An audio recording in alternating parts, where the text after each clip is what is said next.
Hey guys, what's up? It's Samir from Lacrosse Network. I'm going to be talking to you guys about one of the most fun parts of lacrosse, shooting the ball. So just like we talked about when we're throwing, our hand placement is important when we're shooting. So we don't want to be shooting the ball with our hand up here like we're cradling. We can't get much power out of here. If we're shooting like this, the ball's really just going to droop down on the ground. It's going to be going 0 miles per hour. We're not going to get it in the back of the net. So when we're shooting, to get the most leverage out of the stick, we want our hands low. And we don't want them too low because if they're down here, we have no control. All right, so think about when you're passing, the same thing we told you guys about where to keep the top hand to make sure that the butt end is in the middle of your elbow. All right, so now you can drop it just a little bit lower. That's what I like to do. All right, but it's a lot about your preference. If you like to shoot with your hand a little bit higher, that's fine. I like to shoot with it a little bit lower. So if you guys watch college lacrosse, you guys watch MCLA, anything, you're going to see guys shooting from all different angles. Sidearm, underhand, behind the back, you're going to see all that. But I guarantee you that all those guys learned how to shoot by shooting overhand. It's the best way to learn the mechanics of shooting. All right, so the way that I learned how to shoot and the way that I like to teach shooting is with a 4-letter acronym, BEEF. What does BEEF stand for? All right, we'll start with B, balance. You want to make sure you're balanced. If you're shooting off balance, you can't get any power. If you're shooting off your back foot, okay, like this on one foot, you're not going to get any sort of power. So make sure you're totally balanced. That's how you generate the most power. Now, the next thing, E, eyes. Take a look at the goal when you're shooting.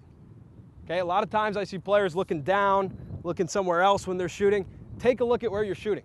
You know, again, if I'm looking straight at the goalie, I'm going to shoot straight at the goalie. We're going to go over placement a little bit later, but just for now, when you're practicing shooting, make sure you're looking at the net when you're shooting. Now, the next thing is elbows. Something that I did when I first started playing is I used to have something called T-Rex arms. When you have T-Rex arms, your hands are in tight like this and you look like a T-Rex. You can't generate very much power out of here. If I'm shooting like this, I'm really not using my arms. I'm not using my body to its fullest potential to get power. So make sure your elbows are out and extended. Something that I hear a lot of pro players say is that you want to be kissing your shoulder. Okay, if you're kissing your shoulder, now you know your arms are extended. Okay, now the next thing is your footwork. Footwork is really important, just like we talked about how a pitcher throws a baseball or a tennis player, anything like that, football player, something that they always do is they plant that foot and they open up their hips. Okay, that brings the torque. If you get that torque, you're going to be unleashing a lot of power. So one thing I like to do is step my back foot behind my front foot, bring this front foot up, and right as I plant, I point it at the cage where I want to shoot, and that releases my hips and lets my body torque right at the cage. All right, so I'm going to show you a couple examples using this BEEF formula. So I'm balanced, okay? I got my eyes on the cage, my elbows are far and away, and I'm gonna get my footwork in, lift up, and shoot right at the cage.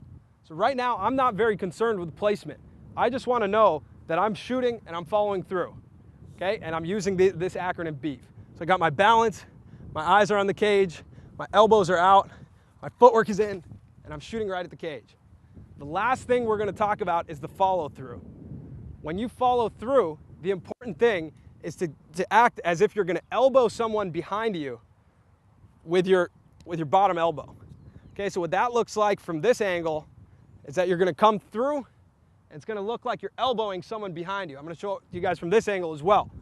So you're shooting, you come through, and it looks like I'm elbowing the guy behind me right up here in the chin. Imagine that when you're shooting. That's going to give you the best follow through. So we're going to finish out with these 3 balls with everything put together.